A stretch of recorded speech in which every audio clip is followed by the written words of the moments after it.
All right, welcome to Diabreadic, the podcast where a T1D expert and a T1D artist come together to bake bread, and then we break bread with some smart and interesting people as we talk through the human in health and technology. I'm Stephen Horrocks, a Ph.D. and expert in experiences with diabetes and devices. And I'm Melissa Horrocks. I am type 1 diabetic and an artist, creator of all things. And this is season 1, episode 1. Woohoo! The inaugural. And aptly so, this is the sourdough starters and introductions episode. So we will be talking about the brand new sourdough starter that we just started just a few days ago. Barely keeping it alive. Alive is alive, as we'll talk about. So we will talk through some of that for the first little bit here at the beginning of the episode. And then we will go a little bit into depth of our connections to bread, our connections to diabetes, and really where Diabreadic came from, right? How the little bit of the background of kind of how this was conceptualized in Instagram, and then how we have adapted this to this format. So we're excited to be here and welcome.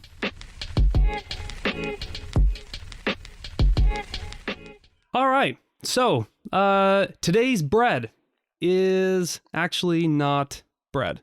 What? So spoiler alert, sometimes we're not going to be that literal. So you can expect But it that. is an ingredient to make bread, I suppose. So, I mean, it's the starter for bread. That's right. So, I mean, so even though this itself why isn't we're bread, here, yeah, beginnings, new beginnings. new beginnings.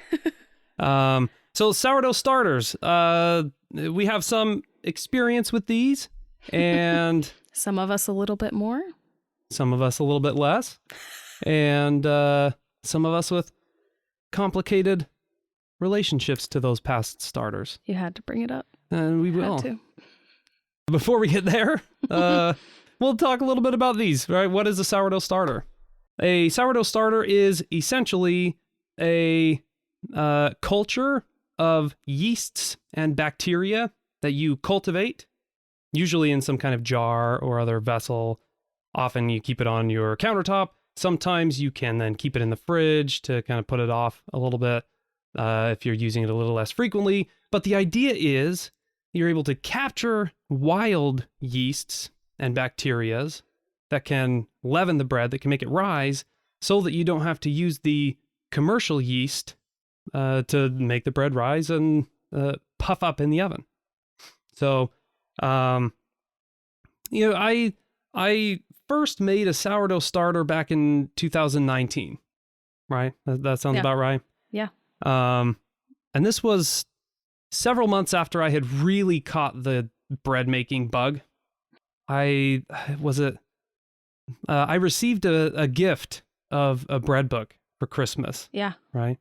It was part of our family gift exchange. Yep. Right. And it was. You'd kind of made some loaves before and been kind of disappointed in the outcomes, and I think it was it Jen who bought you the book? It was, yeah. My sister-in-law Jen. Yeah. Hey Jen. Hi Jen.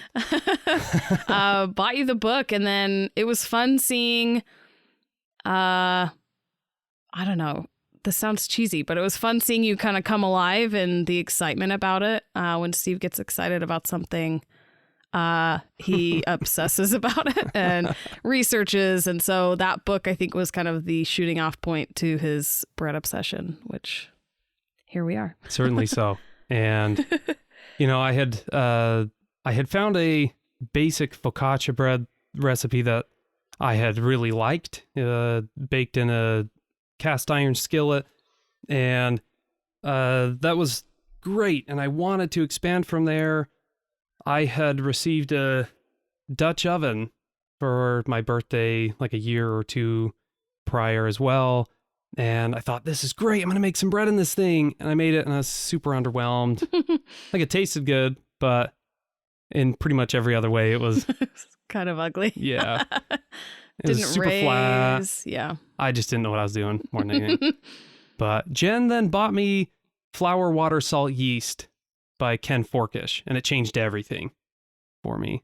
And a lot of the techniques that he talks about there, even though most of the book is yeasted breads using commercial yeast, a lot of the techniques that he walks through, a lot of the kind of familiarity that he's trying to help people build with dough, especially higher water content doughs or higher hydration doughs, was pretty foundational to understanding how sourdough works too. And so it's kind of a perfect segue, more or less, there.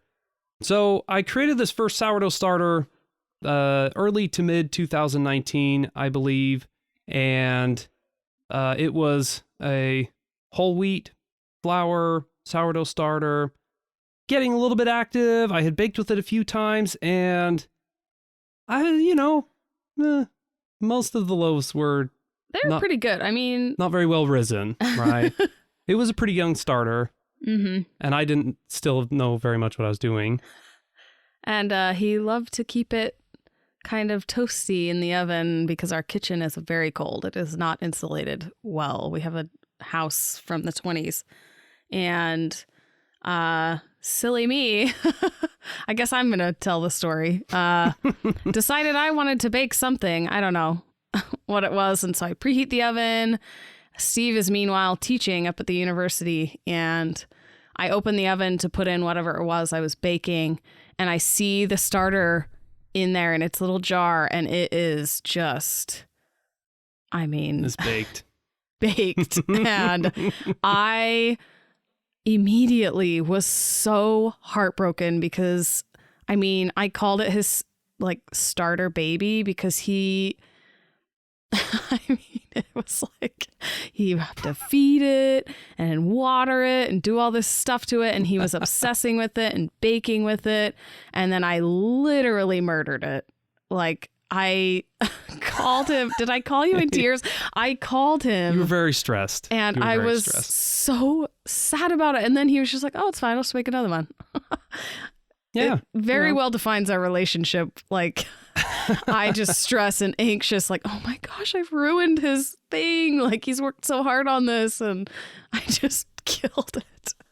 And he was so chill. He's like, oh, just make another one. Yeah. It's fine. And so I did. In fact, I ended up making several after that, because after that, I started one with some rye flour, and it was super active. It works really fast for whatever reason we won't go into here. But after a couple of weeks, I kind of forgot about it.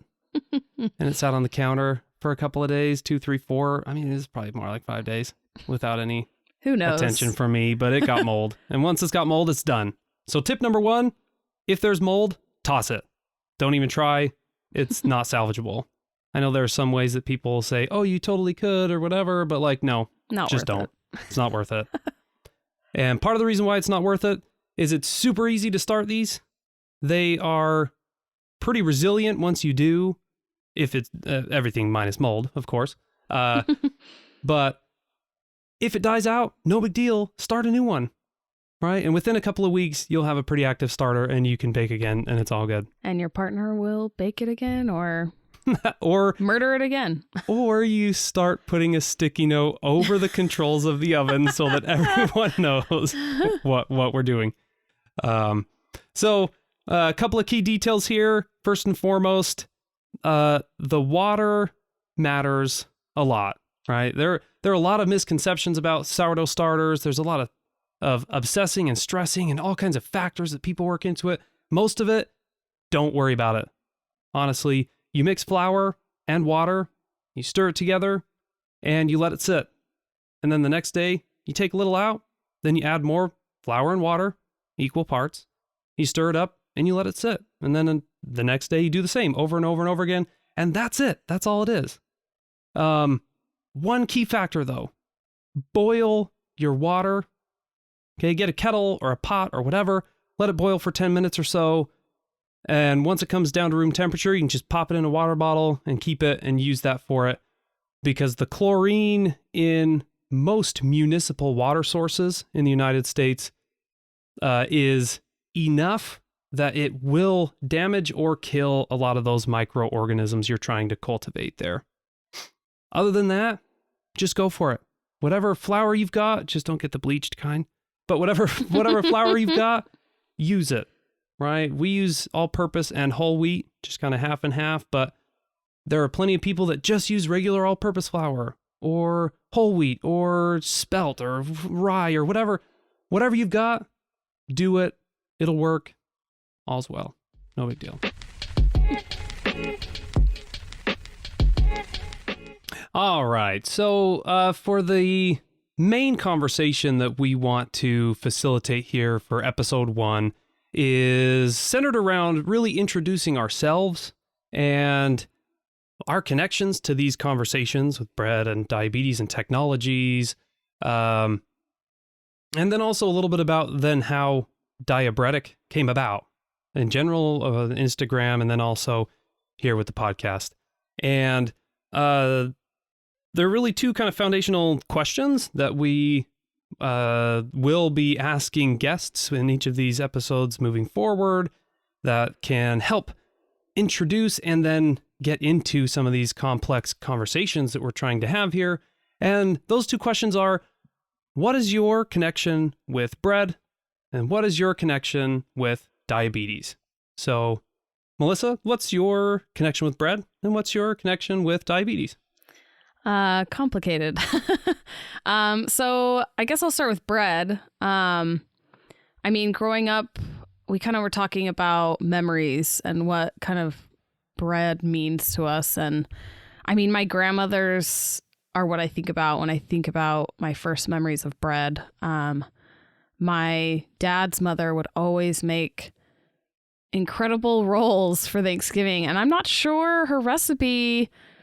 I don't know if it lives on. I need to do some more digging because no one's been able to really recreate those. I just remember eating lots of them. And there's just something comforting about bread. I don't know, the eating of bread. But my mom's mother, Grandma Jean, we call her, she was Italian, and we would always have bread with our gnocchi that we'd make or anything. She always would have a piece of bread with what she was eating. And so there's something comforting about sort of the addition of bread and eating. And more recently with Steve's it's not new, it's been years now, I guess, yeah. With his kind of love of bread making, of course, that's kind of been kind of more recent. We love making bread. I mostly love eating the bread he makes. And, there's a lot of policing of eating and carbohydrates with diabetics. And so that sort of thing isn't something we'll address, obviously, because, we can eat bread and, policing people about their eating is so problematic. And I think that sort of has kind of been in play my whole life, Oh, you can eat that? Oh, should you be eating that?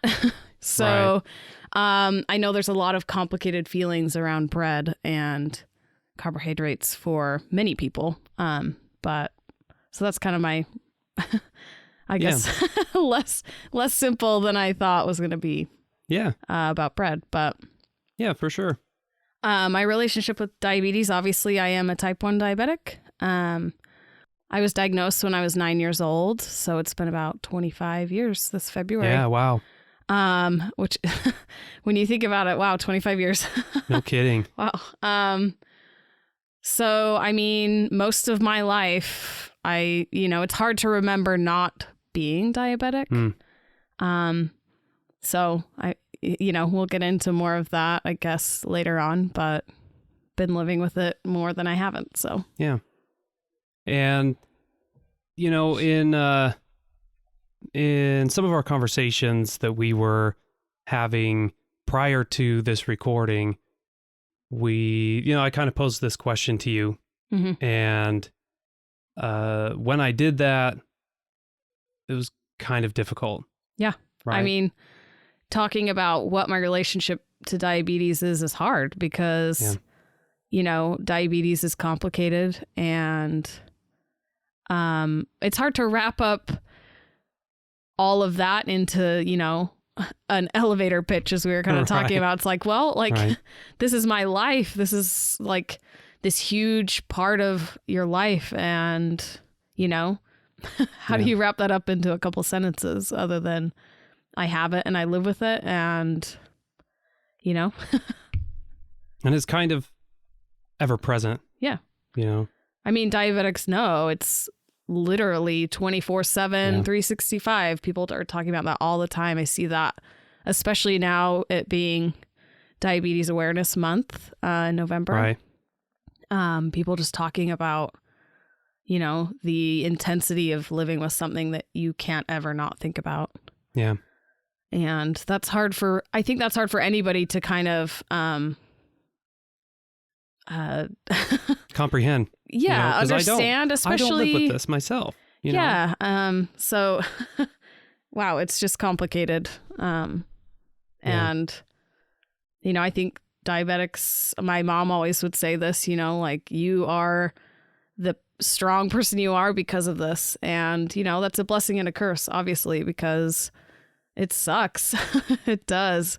But it's taught me a lot of things, and it's made me who I am. So. Right.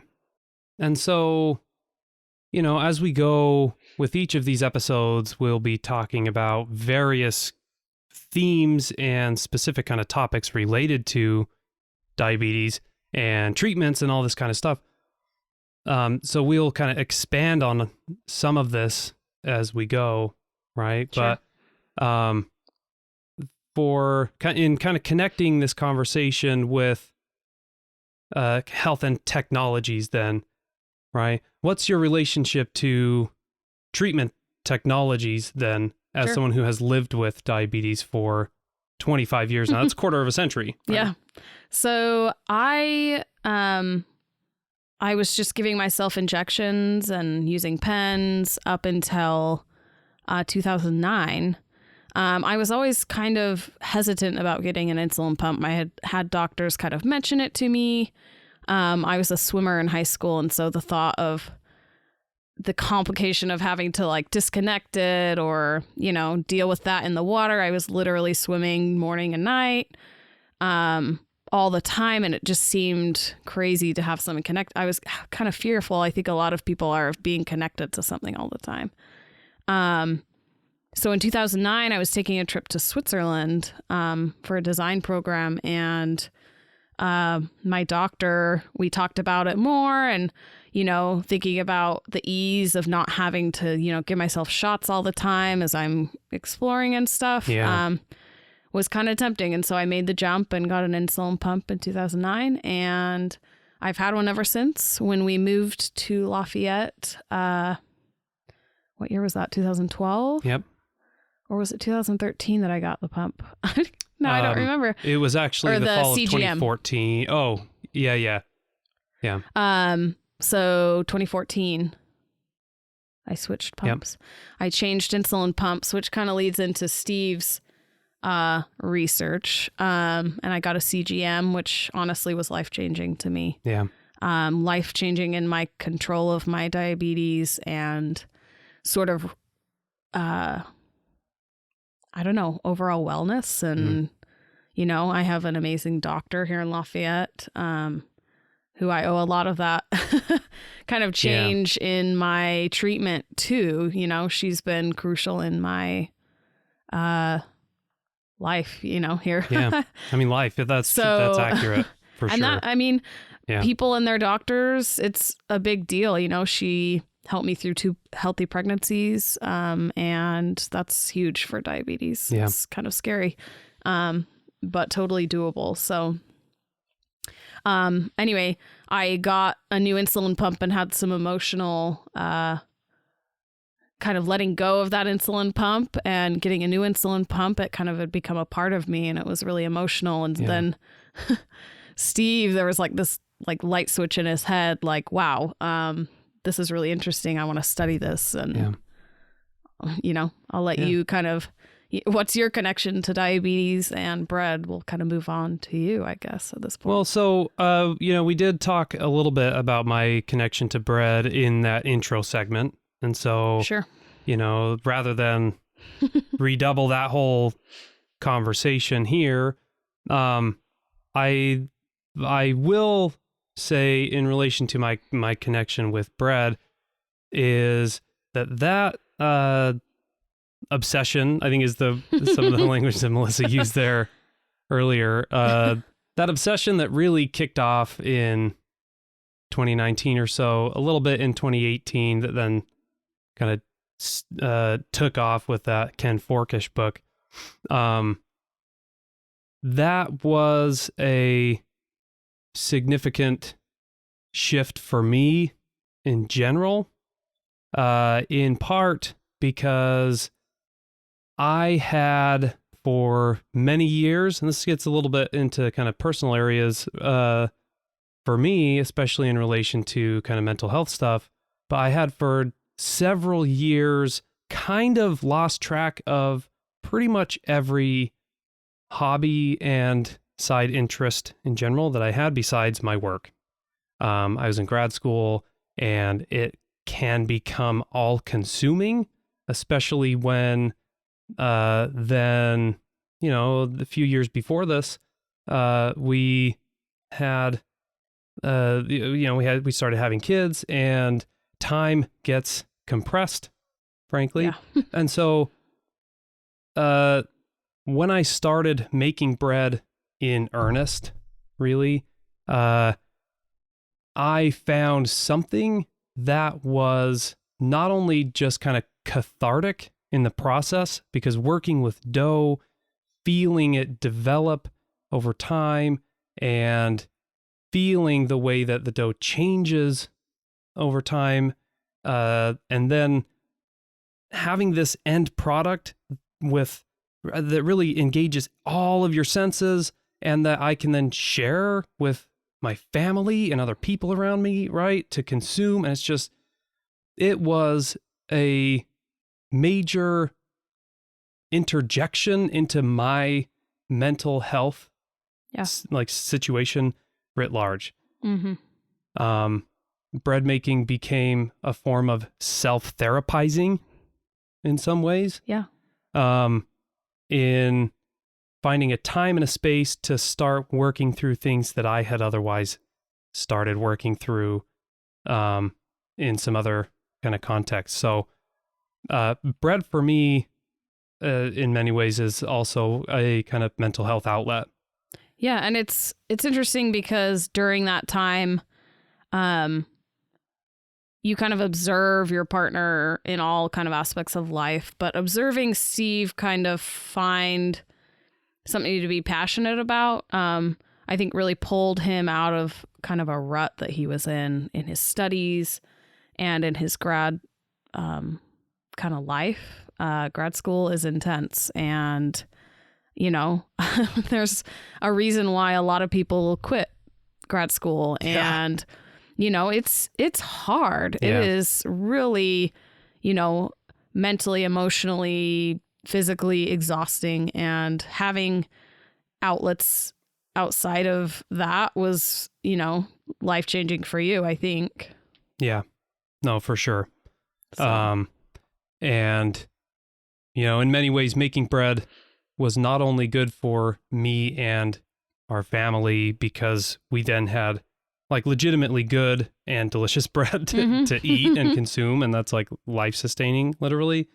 But I certainly was in a better place to then be interacting with everybody, and it was that was a really important thing for me. So from there, I guess I would jump to this other question of what is my connection to diabetes and treatment devices and technologies. And as I've thought about this over the past several years, in hindsight, I feel like diabetes has always been more or less present socially around me, family and family friends and people around me. It was it was always kind of there. My father was diagnosed with type 2 in the 90s, and I remember a lot of conversations about that. I remember a lot of conversations about his insulin injection and that kind of stuff.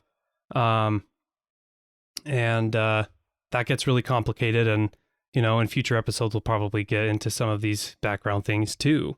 Sure. But then as a few years later, I have a sister that was diagnosed with gestational diabetes while she was pregnant, right?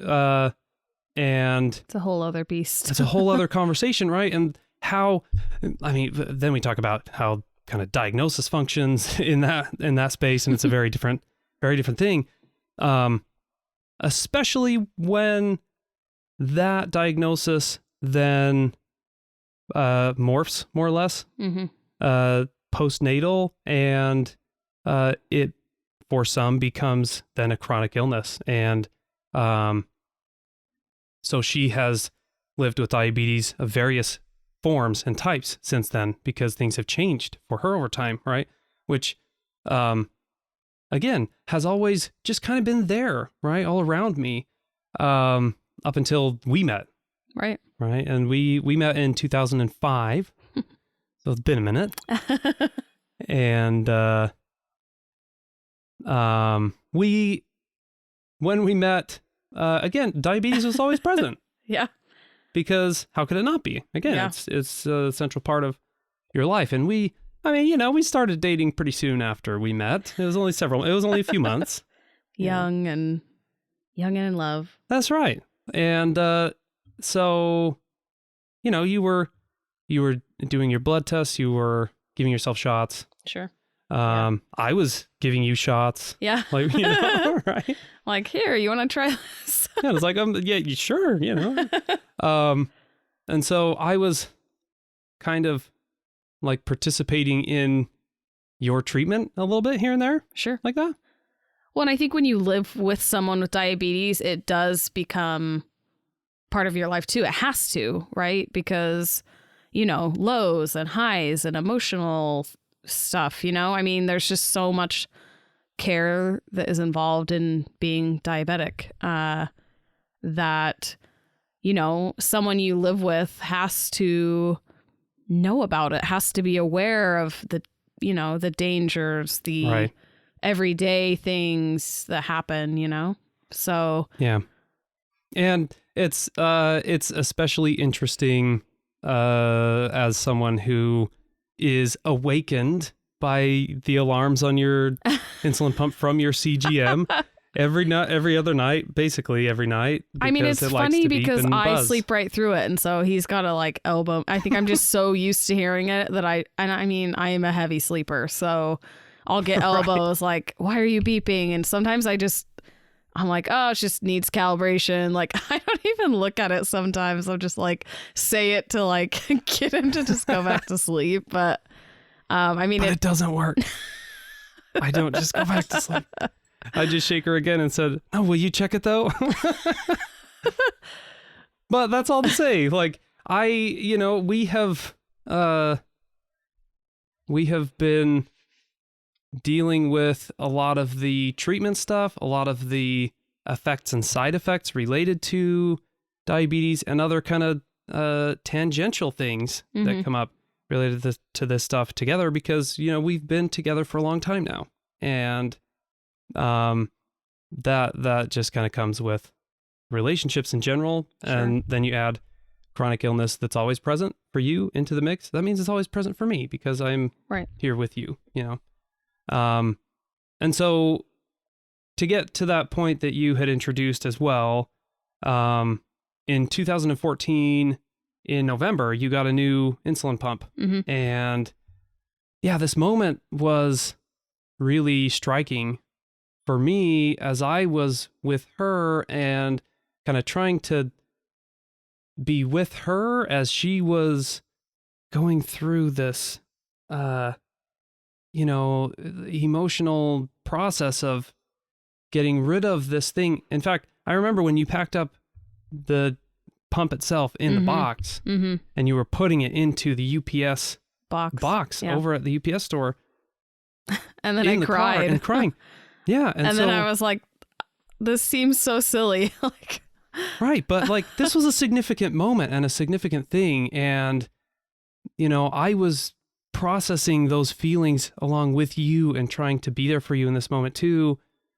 And yeah, like you said, something kind of clicked for me in terms of my work, and interests in kind of research. I was, as you had mentioned before, in grad school, and up until this point, I had done a master's degree in American Studies, and I was focused a lot on housing segregation, racial housing segregation in the North, primarily in Chicago. And I had planned on expanding that research throughout my Ph.D., right? yeah. Trying to form a dissertation project around some of those questions in some interesting ways.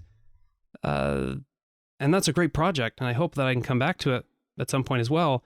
But this was a big thing, and I was so taken and also invested in the implications of this connection that you had with this device that I turned to a couple of professors that were in my program there that do a lot of work in relation to science, technology, and society. And one of them who does work with health-related devices, medical devices, and treatment and that kind of stuff, and basically said, you know, I had this experience with Melissa. There's something here, and it's really fascinating, and I don't think I've ever seen a conversation about this anywhere that's trying to wrestle with this in this way. And they said, there's back and forth. You know, and they're like, no, this is really interesting. This could, you know, that could be a really interesting thing. So I took one of their classes the next semester and just wrestled with myself about the thought of switching gears Changing so late in my directions is program. scary. Very much so. I was horrified at the thought of having to re-envelop myself, really, Basically start over. in a whole new discourse. And it turns out that I was blowing that a little bit out of proportion, but also it was important. And I did. I jumped in both feet first and followed this kind of central relationship in towards some interesting research questions, and it became the core of all of my research related, frankly, a lot of my teaching related work and publications, and pretty much everything that I've done professionally for a while now, for several years, and I have lost count now. But, That happens when you are in school for, and so, yeah, your whole life. forever, too long. Oh, I'm uncomfortable. You're done. You're done. I'm done. And so, it's been really interesting, I think, for us, to be so ensconced in diabetes and treatment with your lived experience, and then also ensconced in diabetes and treatment through this kind of research lens. Yeah. And it's been fun to kind of share in that. I think having us both be so invested in this, diabetes as a whole, has really made sort of our connection even stronger than it was, right? So, certainly. And, it's been interesting as well as our now 5-year-old and now 2-year-old kids are, themselves kind of interacting. Yeah, with, Mom, pump, your pump. Yeah. Our 5-year-old recently had a bout of diarrhea, and this will make sense when I get to the end of it. But she, she's processing what diabetes is too, right? And so she has this, experience, and she's yells from the bathroom, "See, Mom, I told you I had diabetes. So that was hilarious. It's just funny to see, I mean, I remember when Harper was, I don't know, 2 years old, and her grabbing some of my insulin pump supplies and like putting them on her body because she'd seen me do those things. And, you know, our son now is 2, and, you know, he grabs my pump and here's your pump, Mom, your pump. You're beeping. Like, they know the beeps. They know that, is something wrong? Like, here's your blood tester. So it's kind of interesting, you know, kids growing up witnessing, you know, someone using devices like this is kind of an interesting point too. Yeah, in fact, I remember, I guess that's been a couple of weeks ago, we were in the kitchen trying to get anything done around this house with 2 little kids and all the other things with life. And in order to keep him busy, you gave him your blood tester because he really wanted to see it. And I was like, oh no, you're like, who cares? I took the needle out of the poker and gave it to him there was no because he lancet. has figured out how to like crank it back, and I just imagined him stabbing himself. But you know, I mean, let's be honest, with a blunt lancet, because when's the last time you changed it up? Literally yesterday. No way. I changed it yesterday. Wow. Of course we're recording this.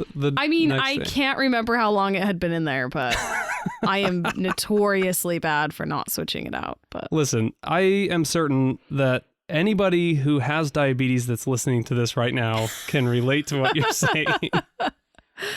I mean, it gets to that point where you have to like poke yourself several times and you're like, okay.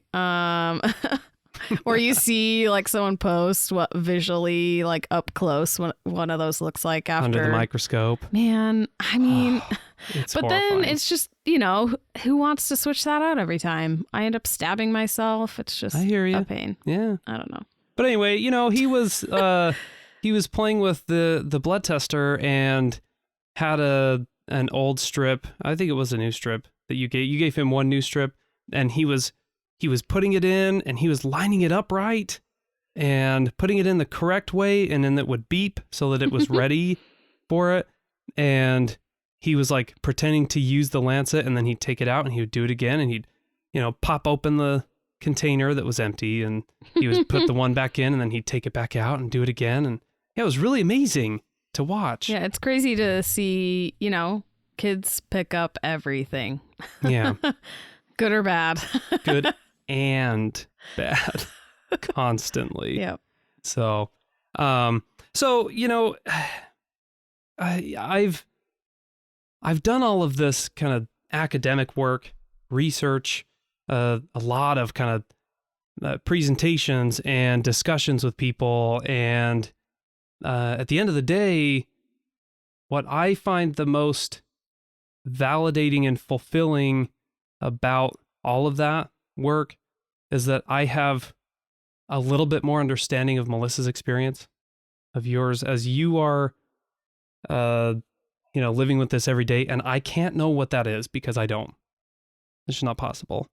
And I want to be your person in a way that I can be as good of a support as I can, right?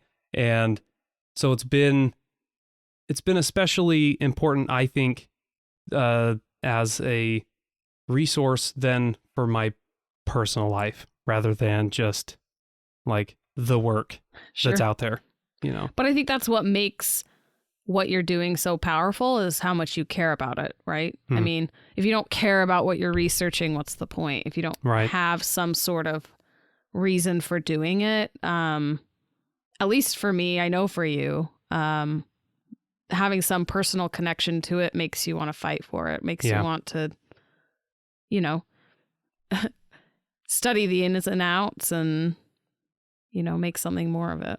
Yeah. And, you know, frankly, we've done that together. Yeah. You know, we started the Diabreadic page. Let's circle back. Now here we are. Yeah. We started the Diabreadic page because I think we were both in a point where I was kind of like, ugh, I'm not doing anything creative that I'm enjoying. And I'm, frustrated and feeling, like I want some sort of creative outlet. And Steve was like, hey, look up some of these videos of people scoring bread. And then, I was like, make some bread so I can do this. So I don't even remember. You'll have to tell how you came up with the word. We're like, let's start an account. We can share stuff and it should be something kind of quirky and combine you and me. And yeah. And I wish that I had written down when it happened, how the idea came about, because I honestly don't remember the context of it. And all I remember is that we were talking about the scoring of bread, and because there are some really amazing things that people are doing with the tops of these loaves of sourdough. And I was like, this is exactly up your alley. This is exactly within your kind of skill sets and things. And so as we were doing this and I was starting to like bake or I should say make some dough for you to score before we bake it, we were conceptualizing this Instagram page, and for whatever reason, frankly, I honestly don't think we were even thinking like mixing diabetes with bread. I don't even know, but I feel like it became something as we kind of it became what it was as we kind of talked through it. Yeah. And I think it's probably because diabetes has been kind of all consuming for us collectively for years. Right. And so it just made sense. It just was ever present. And so I was like, well, diabetic, oh wow, hey, this could work. And it's and I love a good play on words, so of course. So, that was a couple of years ago now, a year and a half, 2 years. It's ebbed and flowed. As life goes, And, the sourdough loaves have waxed and waned as we talked about with the sourdough starters kind of died. And then I'd make a new one and then we'd let that one die off too. And then life would get in the way or whatever. And but that's the beauty of bread, right? Right. It doesn't have to be consistent in your life. It can be, whenever and however you want it. And so that's how it's been for us. And when you have time in your life, you make it. And yeah. And whether we are braiding in rich doughs like challah, or if we are, making a just country loaf or cinnamon rolls or focaccia, anything. The truth is that has, again, been an outlet for us to try and conceptualize something that brings together some of our interests and have some kind of collective outlet there. And as that over the past few months has kind of, there were a few months there that were kind of difficult to bake within. I was working a job that had me waking up at 3 a.m. and the sleep schedule was really bad, and it was really hard. Frankly, it was really hard to bake bread. We were basically seeing each other 1 or 2 hours a day. It was like Steve we put the kids to bed at 8, 8:30, 9 sometimes by the time they finally got to bed. Steve would go to bed at 9 or 10. He'd wake up, go to work. He would get home. I would go to work.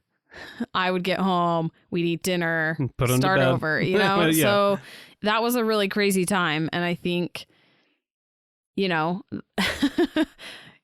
that, like we talked about, the ebb and flow of, your passions kind of. Yeah.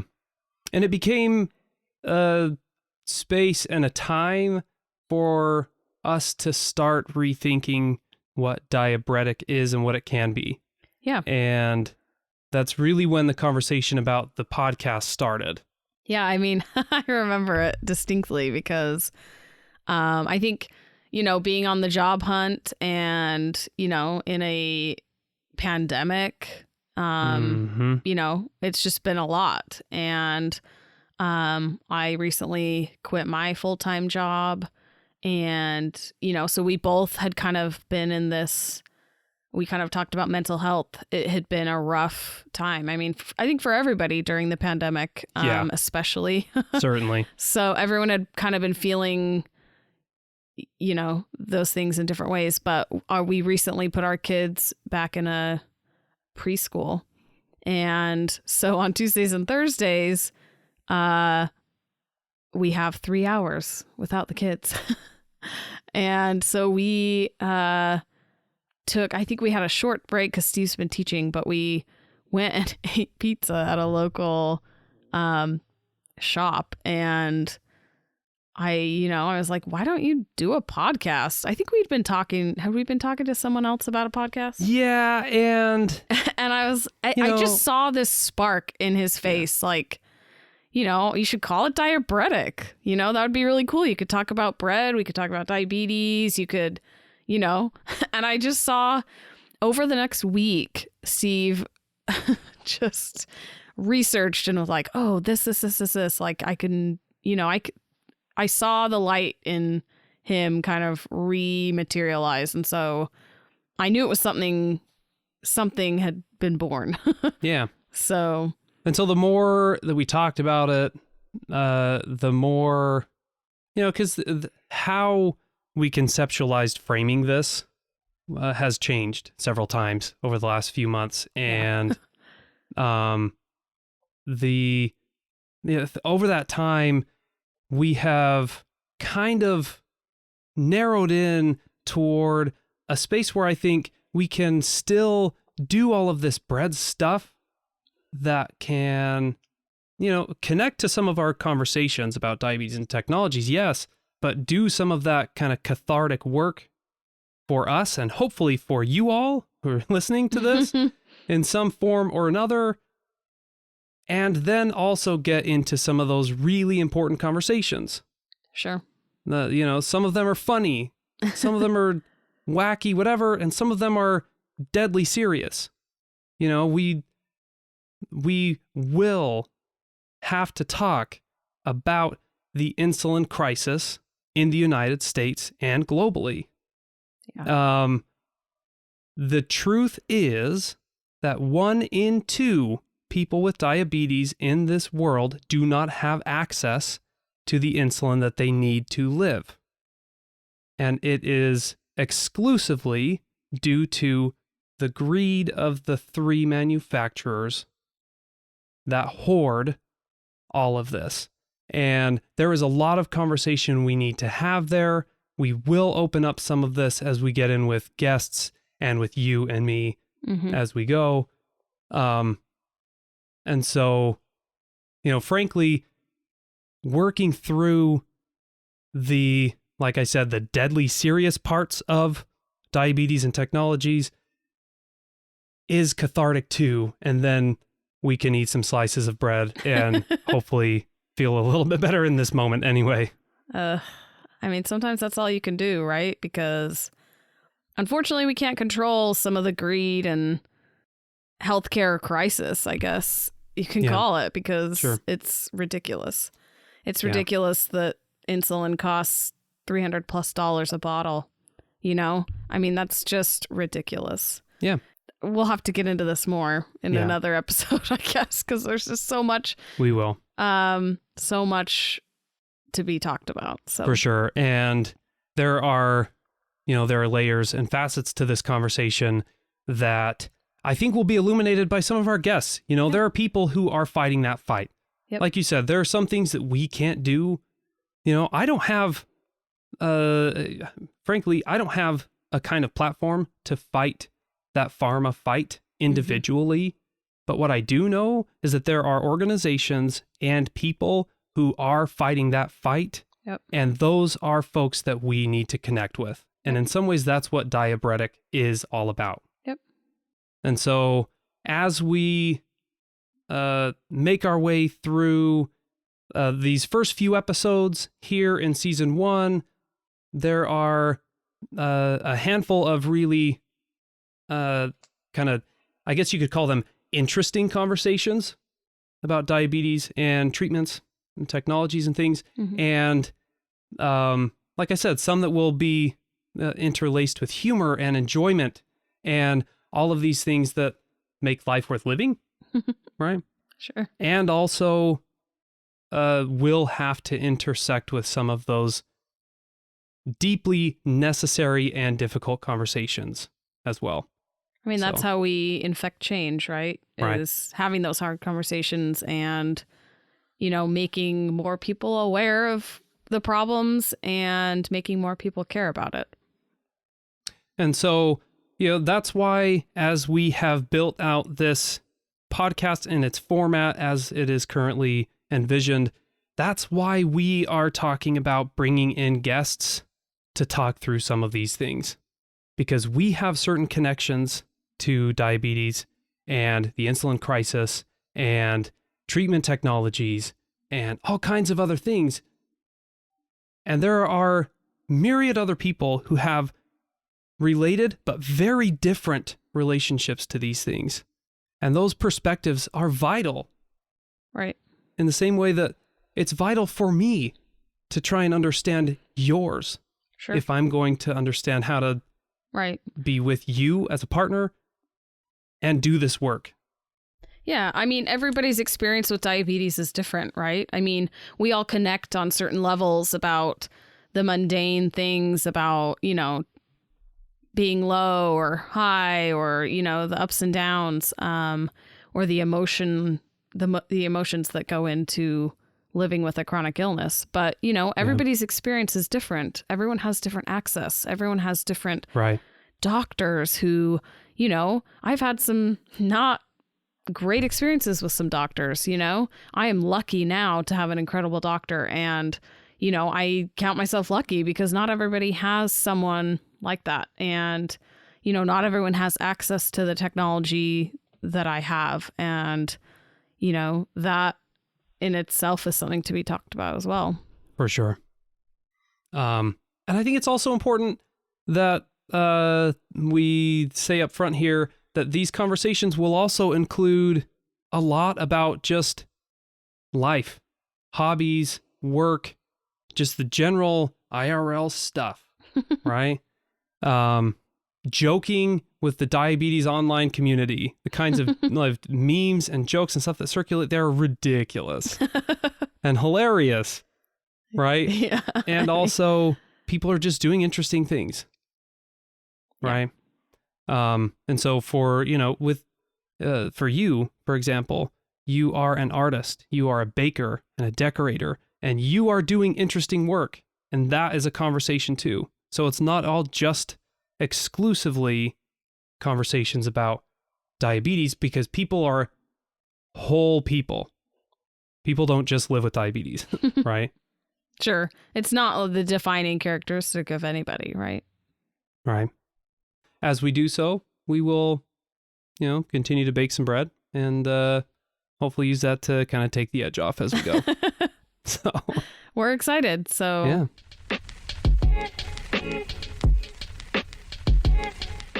Well, that wraps up our episode 1 here of Diabreadic, our sourdough starters and introductions.